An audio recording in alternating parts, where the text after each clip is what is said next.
আমি এক উপন্যাস পাঠিকা, আমৃত্যু ভালোবাসি তোকে। লেখিকা সালমা চৌধুরী। এই গল্পটির পর্ব 9 আমরা শুনবো। চলো শোনা যাক। এদিকে মেঘ পড়ছে আর ক্ষণে ক্ষণে ঠোঁট উল্টে কান্না করছে। আবারও নিজেকে সান্ত্বনা দিচ্ছে, যেভাবেই হোক চান্স পেতে হবে। অভিমানী স্বরে বলছে, দূরের ভার্সিটি হলে ভালোই হবে, এই বাড়ি থেকে চলে যাব অনেক দূরে। ভাইয়া, আবির ভাই আমায় পাবেই না, বকবে কিভাবে, আর মারবেই বা কিভাবে। তৎক্ষণাৎ মায়ের কথা ভেবে কান্না করে দেয়। মাকে ছাড়া থাকবে কিভাবে সে? মানুষের মন কখনো ক্লান্ত হয় না, এই স্লোগান দিতে দিতে নিজেকে শক্ত করলো মেঘ। আজকে সে ফজরের আজানের সময় উঠেছে, রাতে অ্যালার্ম দিয়ে ঘুমিয়েছিল।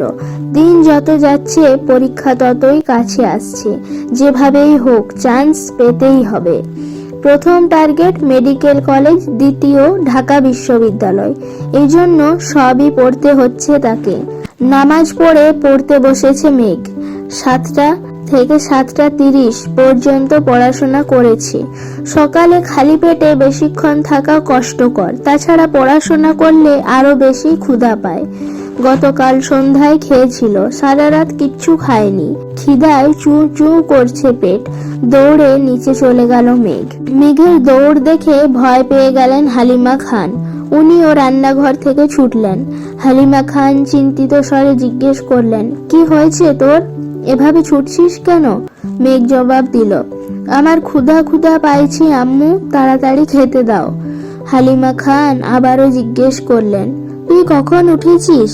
মেঘের শান্ত জবাব, ফজরের সময় উঠেছি, তারপর পড়াশোনা করেছি, তাড়াতাড়ি খেতে দাও আমায়।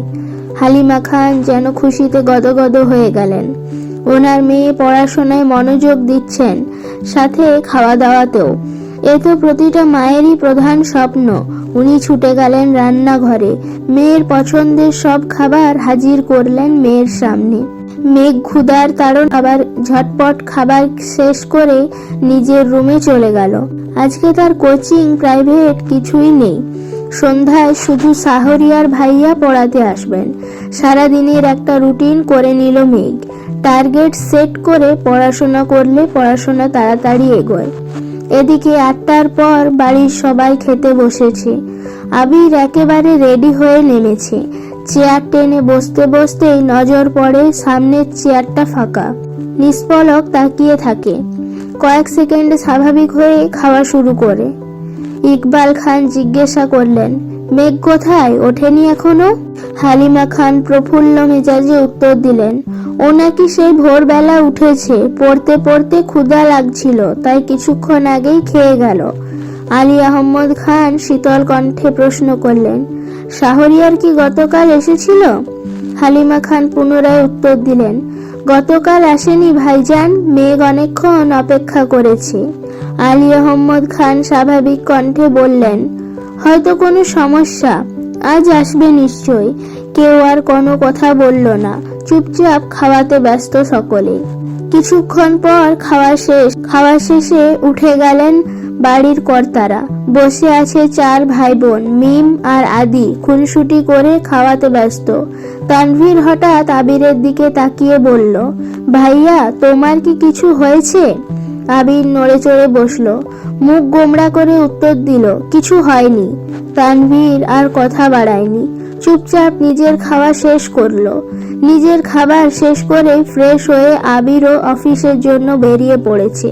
বাকিরাও নিজেদের কাজে ব্যস্ত হলো। সারাদিনের ব্যস্ততা শেষে সকলেই বাড়ি ফিরল না কেবল আবির। আগামী মাস থেকেই আবিরের নতুন কোম্পানি শুরু হবে, সেই কাজেই ব্যস্ত সে। সারাদিন বাবার কোম্পানির কাজ সামলে সন্ধ্যার পর প্রায়ই দেখতে হয় নিজের অফিসের কাজকর্ম। সাথে তার আরো 2 জন বন্ধু আছেন, একজন রাকিব আর একজন রাসেল। আবিরের পরেই তাদের পোস্ট। আবিরের অবর্তমানে তারাই সামলাবে কোম্পানি। কয়েক বছর আগে থেকেই আবিরের সাথে প্ল্যান করে রেখেছিল, এটারই পূর্ণতা পেতে চলেছে। এদিকে গতকালের ন্যায় আজও পড়ার রুমে অপেক্ষা করছে মেঘ, কিন্তু শাহরিয়ার ভাইয়া আসার কোনো খবর নেই। এই পৃথিবীতে কারো জন্য অপেক্ষা করার মতো কষ্ট আর কিছুই নেই। অধৈর্য হয়ে রাগে ফুঁসতে ফুঁসতে মেঘ বড় আব্বুর সামনে গিয়ে দাঁড়ালো। আলী আহমদ খান সোফায় বসে কফি খেতে খেতে টিভি দেখছিলেন। মেঘ জিজ্ঞাসু চোখে তাকালো বড় আব্বুর দিকে, তারপর আস্তে করে বলল, ভাইয়া কি পড়াতে আসবেন না? আলী আহমদ খানের মনোযোগ সরল টিভির দিক থেকে। এক পলক তাকালো মেঘের দিকে, তারপর পকেট থেকে ফোন বের করে ডায়াল করলেন শাহরিয়ারের নাম্বারে। প্রথমবার রিসিভ হলো না, দ্বিতীয়বার রিসিভ হলো। আলী আহমদ খান জিজ্ঞেস করলেন, তুমি আসছো না কেন, পড়াবে না? শাহরিয়ার শীতল কণ্ঠে উত্তর দিল, আঙ্কেল, আমার জন্য বাসাটা দূরে হয়ে যায়, সময় মেনটেন করাও একটু সমস্যা, তাই আমি আর আসতে পারবো না, সরি। আলী আহমদ খানের জবাব, তাহলে তুমি এই কথাটা প্রথম দিনই জানাতে পারতে। শাহরিয়ার গম্ভীর কণ্ঠে উত্তর দিল, একটু অসুস্থ ছিলাম আঙ্কেল, হাসপাতাল থেকে আজই ফিরেছি, আপনাকে সময় করে ফোন করে দিতাম আমি। আলী আহমদ খান উদ্বিগ্ন কণ্ঠে শুধালো, কি হয়েছে তোমার? শাহরিয়ার ঠান্ডা কণ্ঠে বলল, তেমন কিছু না, হালকা ব্যথা পেয়েছি, দোয়া করবেন আঙ্কেল, আল্লাহ হাফেজ। আলী আহমদ খান বললেন, সাবধানে থেকো, আল্লাহ হাফেজ। আলী আহমদ খান মেঘকে জানালেন। মেঘ কি বলবে বুঝে উঠতে পারল না, ঠায় দাঁড়িয়ে রইল সোফার পাশে। তখনই সিঁড়ি দিয়ে নামছিল তানভীর। মেঘের কাছে দাঁড়িয়ে প্রশ্ন করল, এখানে দাঁড়িয়ে আছিস কেন? মেঘ মাথা নিচু করে পাতলা অধর নেড়ে চেড়ে বলে, শাহরিয়ার ভাইয়া পড়াবে না আমায়। তানভীর কপাল গুটিয়ে বলল, তাতে মন খারাপ করার কি আছে, মানুষের সমস্যা থাকতেই পারে। মেঘ চোখ তুলে তাকালো ভাইয়ের পানে। তানভীর বড় আব্বুর দিকে তাকিয়ে পুনরায় বলল, আমার একজন পরিচিত আপু আছে, উনি খুব ভালো পড়ান শুনেছি, আপনি অনুমতি দিলে আমি কি কথা বলে দেখব? আলী আহমদ খান তানভীরের দিকে তীক্ষ্ণ দৃষ্টিতে তাকালেন। হয়তো মনে মনে ভাবলেন, যে ছেলে জীবনে পড়াশোনাই করে না, সেই ছেলে আবার বোনের জন্য টিউটর খুঁজছে।